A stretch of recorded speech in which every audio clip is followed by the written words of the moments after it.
my Snickers Blizzard treat, which has less than half the calories as a medium Blizzard. And she is still thicker than a bowl of oatmeal. It's not going anywhere. But does it taste as good? One bite, all other rules.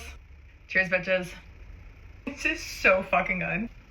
I'm done. I'm a dietitian, and let's make a lightened up Blizzard together. To a blender, add Greek yogurt, frozen cauliflower, along with vanilla protein, PB2, sugar-free Jell-O mix, a date, which honestly tastes like caramel, vanilla extract, and optional to add xanthan gum to make it extra thick. In the microwave, melt chocolate with some coconut oil, then dip the rim of the glass in the chocolate, and add peanuts. I recommend freezing the glass to really lock the chocolate in place. There's nothing wrong with enjoying the OG Blizzard, but if you want to try their Blizzard and lighten it up a little bit, try